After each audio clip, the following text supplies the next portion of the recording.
comes FOREGO on the outside. FOREGO on the far outside gets the lead. It's FOREGO in front. As the 16th pole, and FOREGO goes away in front. The speed is on. At the 16th pole, affirmed. He has the race by 2 1/2. It's affirmed in front. The speed is on. But it's Holy Bull with devastating ease. Holy Bull tied with the best horses in training. He wins by 5 lengths. The speed is on. A mile and 33 1 goes Havre and St. Liam in a wild Woodward. They're coming down to the line, and it's a photo finish. That Ghost Zephyr wins by a zop. The speed is on. Elishiba now gets the lead. 49er second, there were point. It's Elishiba in front. And here comes the champion cigar, Leaving Le Carrier and Smart Strike behind. taking the lead with Provac. Secretariat drops back. It's Provac inside a 16th of a mile. Provac in front, Secretariat second. Here comes Yoshida, storming home in the center with Ganavera.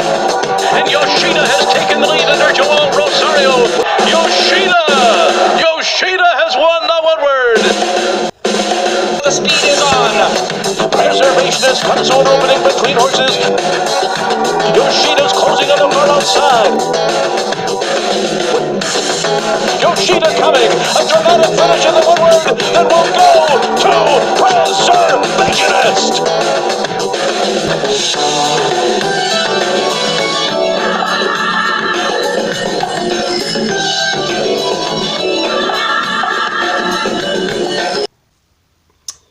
C.Simmons with you here at the CS Racing Report, and this is, of course, the Woodward Stakes Recap Podcast.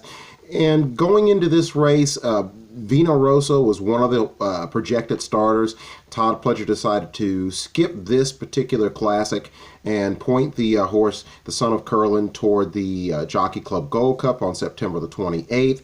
So the Gold Cup becomes a more star-studded event in terms of probably Tacitus, the runner-up in the Travers and the winner of that Midsummer Derby Code of Honor, facing the older horses, which could include the winner of this race, the Woodward Preservationist. He was cooked on the front end when trying to be, as Junior Alvarado sort of expressed to his trainer Jimmy Jerkins, a little too aggressive in the early going, trying to get the jump on McKenzie. He ended up being buried in the stretch. He finished fourth, about almost 8 lengths off. This time they decided to use a little bit of stalk and pounce tactics, as Mr. Buff decided to set the early fractions in this race. Pressed and stalked by Bal Harbor out of Todd Pletcher's barn. 23.98 for the first quarter, 47.97 for the half, as Preservationist stuck really pretty much off the rail and in the third, fourth spot on the backside. 111.49 as in many grade 1 and strong grade 2s and stake races. The race begins in earnest. 135.67 as it became a battle in the end. Yoshida, one of the favorites in here, was about 7 to 9 lengths off the pace. Still was sort of on the turn, beginning to make up ground and sort of make what I would call a Code of Honor type of run. Got, his opportunity to stretch out and improve his strides in the home stretch at the Spa, and he was about 6 wide when doing so. He did save ground, though, before being tipped out. In the end, it turned out to be a battle in which horses were in close quarters. Preservationist was behind a wall, even though he had gotten an ideal trip. Everything, he kind of got sucked into a vortex, was able to squeeze through there, even though his head was cocked to the side, kind of admiring either the folks on the inside of the grandstand crowd. And he was able to straighten out, level out, and hold off a hard-charging or a very, very courageous Bal Harbor with a hard-charging Yoshida 30. Won it by a half length in 148.11. Bal Harbor was a half length in front of Yoshida, who came on very nicely to finish third. Tom's Dietat was there in the stretch, just wasn't able to crank into another gear to be able to burst past these horses and or engage Preservationist and Bal Harbor to get the win. He was a credible fourth, though, the son of Smart Strike, trained by Al Stahl. Finishes fourth. Mongolian Groom out of Jason Service's stable was fifth. Wooderson, son of Awesome, again out out of Todd Pletcher's barn. Hasn't really impressed anyone since he won a conditions race just a calendar year ago at Saratoga. Bombed in the Oklahoma Derby. Really didn't do much of anything of significance in the Suburban, and was a non-factor here, finishing 6th. Mr. Buff, the early pace setter, 7th, and Forewarned held up the rear, basically brought up the rear in 8th. Final time 148.11. Again, Junior Alvarado admitted that he was a little aggressive in the Whitney against McKenzie, was able to use what I think are always, practical tactics, and that's to sit off the pace, let the front runners do the heavy lifting and all the dirty work, and he was able to run much better than what he did. I didn't particularly like him in this spot. If you were asking me to make picks, I kind of like Tom's D'Atat in here, and Vino Rosso prior to him, basically scratching out, was a horse that I thought would hit the board. Again, Vino Rosso, as Tom Pletcher said, hasn't been as good at Saratoga, but I just don't know if the mile and 1/8 really suits him, even though the Wood Memorial was his breakout race prior to the 2018 Triple Crown races and subsequently the Kentucky Derby, the first leg. And so, yeah, again, I think he wants added distance, but Vino Rosso is the kind of horse that he's not as adaptable as a superstar horse. Superstar horses are going 9 furlongs to 10 furlongs and being able to interchange their tactics or just be very fluid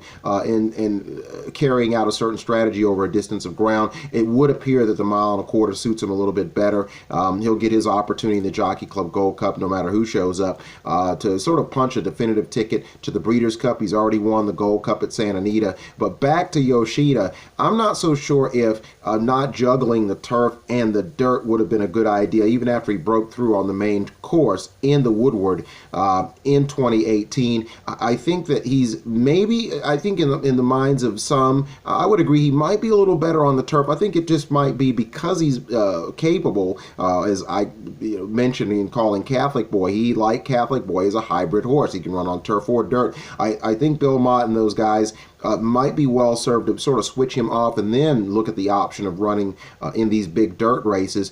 It could be argued maybe he's a step slow, but he puts in his run like a Tacitus or any other horse you could think of that's a check cutter. Yoshida fits that profile. Whether the 1 1/4 is going to suit him any better, even with a great pace scenario or ideal pace scenario, remains to be seen. I'm not as sold on him. I think he is a horse that's going to get you checks. Where he fits in once you start interspersing and cross-pollinating these Western horses from out on the West Coast and the Midwest contenders, I don't know exactly if Yoshida can duplicate even finishing 4th like he did in 2018. He might do a little bit better, though. His adversary, Thunder Snow, is also going to be running in the Jockey Club Gold Cup. He, of course, had issues prior to the Whitney, did not return for this race. Preservationist, a 6-year-old son of Arch, winning for the 6th or 7th time in 10 or 11 starts. Very, very nice performance. I would say that, I've deemed him as a contender at the 1 1/4 because of what he did in the Suburban, and that coming back in the Whitney to me wasn't really a great idea, but they bit at the opportunity to win a Grade 1 of the prestige of the Whitney. I thought it would have been a better idea for them to get a little bit of time between the Suburban to, be geared up for this spot, where with or without McKenzie, he would have, had the performance that he did. It's difficult to say whether the Whitney might have taken something out of him to where he might have even performed even better than what he did in the Woodward, but it's pretty clear, regardless. He ran in the Whitney. He didn't do as well as they would have liked. He got 4 weeks, and they made what I thought was a wise move to sort of wrangle him back and allow him to sort of shoot at a target. So I think that works better for him. The question will be, can he come back in the Gold Cup and be on this cycle where he can remain consistent, or is he going to go back to his, sort of trifling ways in the Gold Cup at the distance we know he likes and not run so well? So is he going to be a Jekyll and Hyde type of individual? I think that the 1 1/4 really suits him. He should do well. Well enough in the Gold Cup to give Jimmy Jerkins and the connections of Centennial Farms strong consideration for the Breeders' Cup Classic. Any horse that's gone a 1 1/4 in 2018, you have to consider. The only question is are they going to be as good at a mile at 10 furlongs in late October, early November as they were when running their peak races or best performances earlier in the campaign or the calendar year? So Preservationist gets back into the winner's circle, winning the Woodward Stakes in 148.11 one won by a half length over Bal Harbour, with Yoshida finishing third. Preservationist, the winner of the 2019 Woodward Stakes. The speed is on.